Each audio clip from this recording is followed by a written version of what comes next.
पुंसी विभूषितकरा नवनीरदाभात् पीताम्बरा दरुणबिंब फलाधरुष्ठा पूर्णेन्दु सुंदर मुखा धर्मेन्द्र नेत्रा कृष्णात् परम किमपिता तुम हम न जाने, कृष्णात् परम किमपिता तुम हम न जाने। विद्यार्थियों, आज हम उपस्थित हैं श्रीमद् भगवद गीता को लेकर के। वर्तमान काल में श्रीमद् भगवद गीता किस प्रकार से प्रासंगिक है, हम इस विषय पर आज परिचर्चा करते हैं। विद्यार्थियों, इस बात का ध्यान रहे, प्राचीन युग से लेकर के वर्तमान युग तक हमारे समक्ष दो ग्रंथ आते हैं। पहला ग्रंथ है आदि काव्य रामायण, जिसे हम वाल्मीकि रामायण के नाम से भी जानते हैं, और दूसरा ग्रंथ आता है महाभारत, जिसे जय संहिता, भारत पुराण इत्यादि नामों से भी जाना गया है। इस बात का विशेष रूप से ध्यान रखना होगा कि जो पहला ग्रंथ था वो हमें सिखाता है कि इस संसार में क्या करना चाहिए, और जो दूसरा ग्रंथ है, चूंकि महाभारत के अंतर्गत ही श्रीमद् भगवद गीता है, वर्तमान काल की जो प्रासंगिकता है वो श्रीमद् भगवद गीता में किस तरह से है, इस बात को विशेष रूप से ध्यान रखना है। तो जो दूसरा ग्रंथ है वो है महाभारत, उसका एक संभाग है श्रीमद् भगवद गीता, जिसे कृष्ण का उपदेश भी कहा जा सकता है। साक्षात ब्रह्म का उपदेश है वो सामान्य नहीं है, और वहां सुनने वालों की गिनती भी बहुत कम थी। अर्जुन के अतिरिक्त एकाध प्राणी वहां था ऐसा जो सुन रहा था, जिसका वर्णन यत् किंचित कुछ धर्म ग्रंथों में आता है, किंतु सब जगह उसका प्रमाण नहीं मिलता। तथापि वह जो ग्रंथ है वह हमें सिखाता है कि हमें क्या नहीं करना चाहिए। इसीलिए यह दोनों बातें और ये दोनों ग्रंथ इस बात का प्रमाण मिलता है इनमें कि रामायण, जो वाल्मीकि रामायण है, वो हमें सिखाती है कि हमें इस संसार में कैसे जीना चाहिए, कैसे रहना चाहिए, क्या करना चाहिए। लेकिन श्रीमद् भगवद गीता और महाभारत हमें ये संदेश देती है कि इस संसार में हमको क्या नहीं करना चाहिए, किसके प्रति अन्याय नहीं करना चाहिए, अन्याय की परिसीमा कितनी होनी चाहिए। यह सारी की सारी चीज़ें हमें श्रीमद् भगवद गीता और महाभारत पुराण, इससे हमको समझना चाहिए। तो आधुनिक युग में, वर्तमान युग में गीता किस तरह से प्रासंगिक है, 5168 वर्ष पूर्व लिखे गए या कहे गए उस ब्रह्म वाक्य को आज हम इस संसार में किस तरह से देखते हैं, यह संसार उन शब्दों का किस तरह से अनुकरण करके अपने जीवन को इहलौकिक से पारलौकिक की तरफ मोड़ देता है, यह सारा का सारा प्रसंग श्रीमद् भगवद गीता में उल्लिखित है। तो आज हम परिचर्चा करते हैं श्रीमद् भगवद गीता की। भगवान श्री कृष्ण अर्जुन से गीता में कहते हैं, अनन्यास चिंतयन्तो माम ये जनाः पर्युपासते तेषां नित्याभियुक्तानां योगक्षेमं महम्यम्। अर्थात अनन्यास चिंतयन्तो माम, जो मेरा अनन्य भक्ति पूर्वक मेरा भजन करते हैं, अनन्य चिंतयन्तो माम ये जनाः पर्युपासते, या मेरी उपासना करते हैं, उनका मैं योगक्षेम का वहन करता हूँ। तो यहाँ पर वर्तमान समय में भी गीता प्रासंगिक हो रही है। योगक्षेम गीता क्या करने वाली है? अप्राप्तस्य प्राप्ति नाम योग है। जो अप्राप्त है उसको गीता क्या है? प्राप्त कराने वाली है, और प्राप्तस्य रक्षणम क्षेम है, और जो प्राप्त है उसकी रक्षा करना भी गीता हमें सिखाती है। श्रीमद् भगवद गीता प्रत्येक मानव जीवन में और प्रत्येक मानव के लिए किस तरह से प्रासंगिक है, इस पर हम चर्चा कर रहे हैं। सबसे पहले तो श्रीमद् भगवद गीता का जो प्रथम श्लोक है, धर्म क्षेत्रे कुरुक्षेत्रे समवेता युयुत्सवा मामका पांडवश्चैव किम कुर्वत संजया।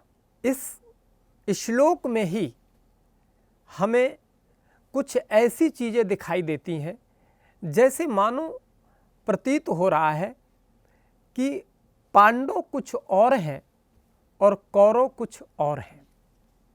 मामका पांडवश्चैवो किम कुर्वत संजय।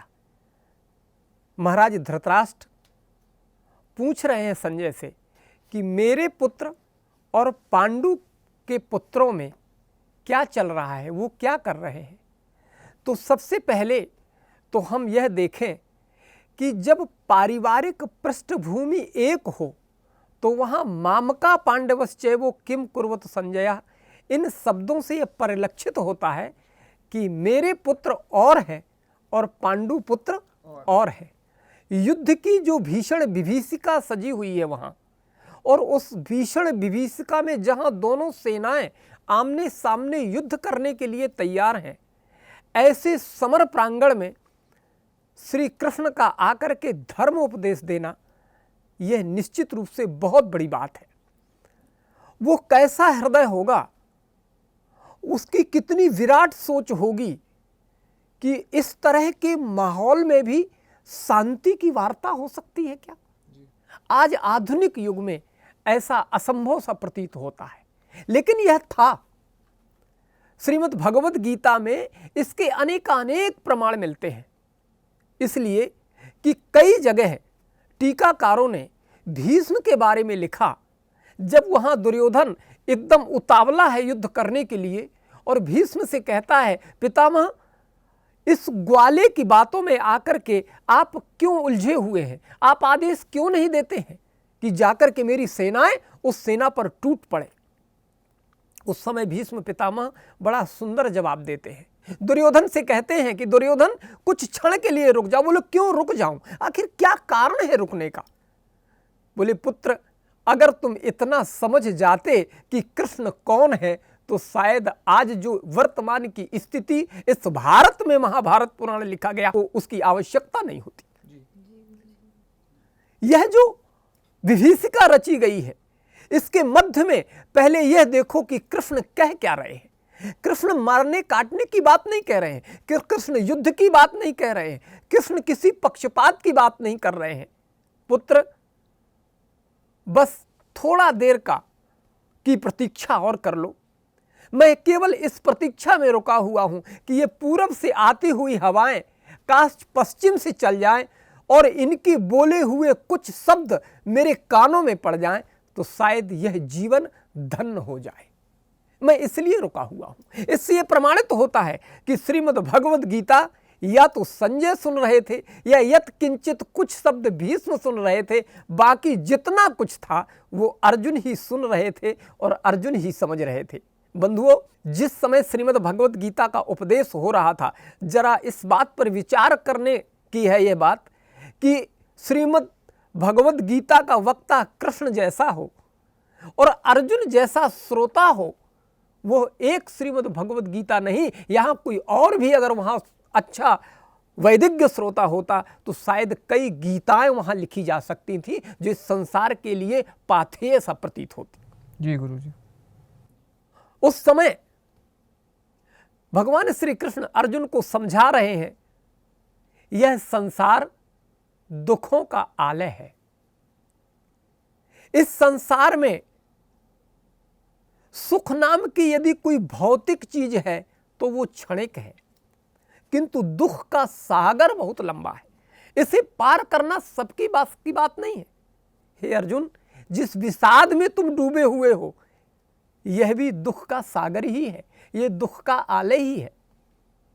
इस प्रसंग को मैं इसलिए कह रहा हूं, एक बार इसके पूर्व और इसके पश्चात अनेक कहानियां जो श्रीमद् भागवत, महाभारत, जय संगीता, भारत पुराण आदि से उद्धृत हैं, उनमें से एक कहानी आती है कि हम दुखालय में रह करके अपने दुख को भोग करके कर्म का त्याग नहीं कर सकते।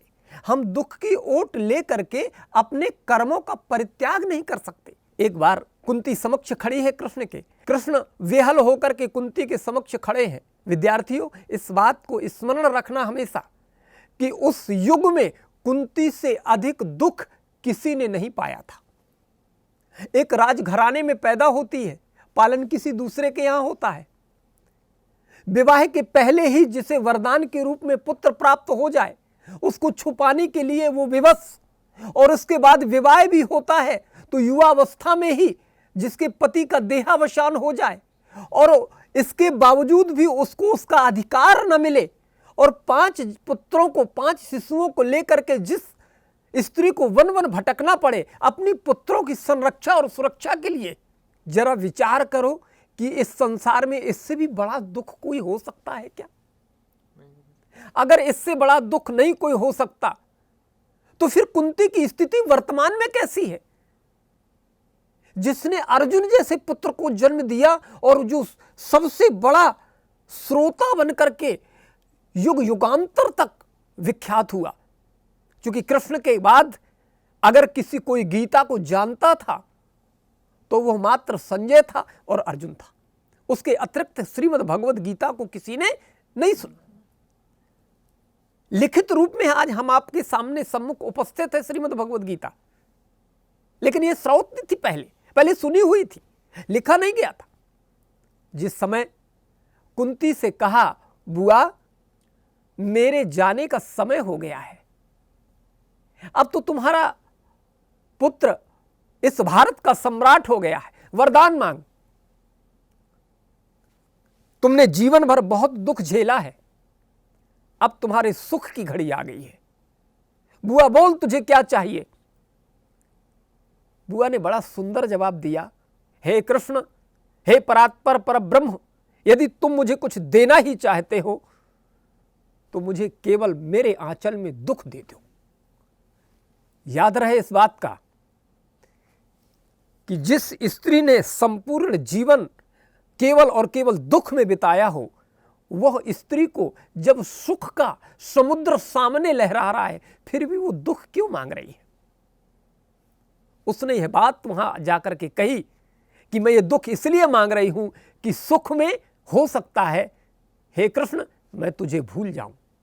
सुख में हो सकता है कुछ ऐसे कार्य में कर बैठूं जिसमें भगवत स्मृति मेरी ना रहे, किंतु जब जब यह दुख मेरे सम्मुख उपस्थित होगा मेरा हृदय तुम्हें स्मरण करता रहेगा और तुम्हें मेरे पास आना होगा। मेरे कहने का मतलब यह है कि संसार में जो प्रसंग है भगवत प्राप्ति का, जो कृष्ण ने अर्जुन को बताया, वह पूर्व में ही व्यास जी इस बात को कह चुके हैं। कहते भी हैं, लोकोक्ति भी है, दुख में सुमरन सब करे, सुख में करे न कोई, और जो सुख में सुमरन करे तो दुख काहे को होई। यह उक्ति प्रसिद्ध है। इसलिए कुंती ने कहा कि मुझे दुख चाहिए। विद्यार्थियों, श्रीमद् भगवत गीता आधुनिक युग के लिए अमृत तुल्य है। श्रीमद् भगवत गीता को हम पकड़ करके, पढ़ करके इहलोक से परलोक तक की मार्ग सुगम हो सकता है। इससे श्रीमद् भगवत गीता हमको यह बताती है कि हमको अपनों के साथ कैसा व्यवहार करना चाहिए, और यदि दुर्व्यवहार सम्मुख से हो रहा है तो भी हमें शांत नहीं बैठना चाहिए। सहन शक्ति की एक सीमा है, निर्धारित कर दी गई है। उसके अतिरिक्त जब अन्याय अपने चरमोत्कर्ष पे पहुंच जाए तो फिर वहां हमें यही श्रीमद् भगवद गीता शस्त्र उठाने का भी आदेश देती है।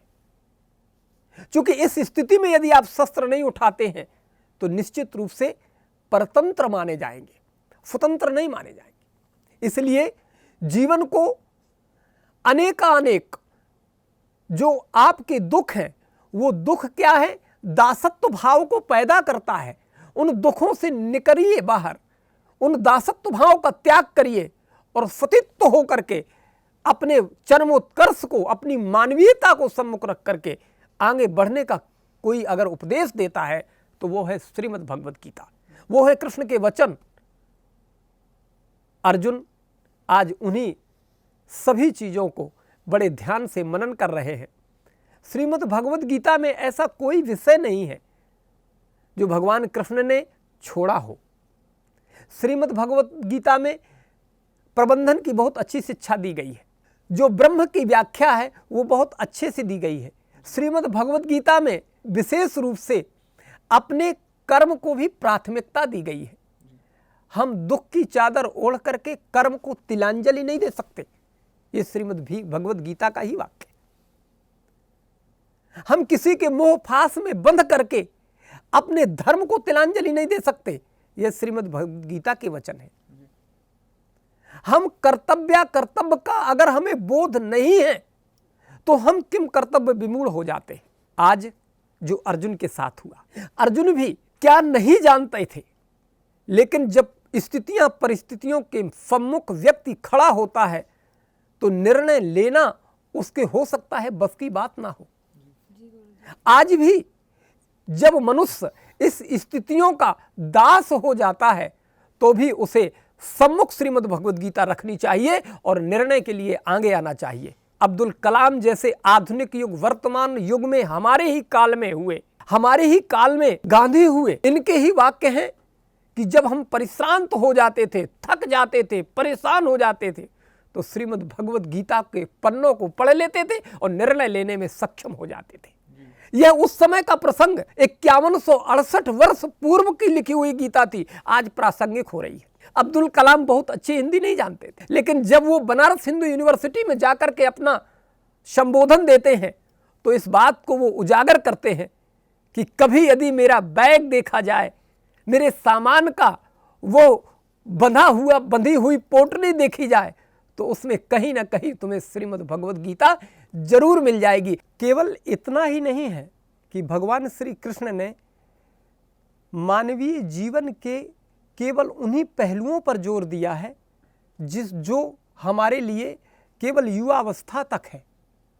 भगवान कृष्ण ने चौथेपन के लिए भी बड़े अच्छे उपदेश दिए। 18वें अध्याय का पहला श्लोक, संन्यासस्य महाबाहो तत्त्वम् इच्छामि वेदितुम् त्यागस्य च हृषीकेशो पृथक्केन सूदनो।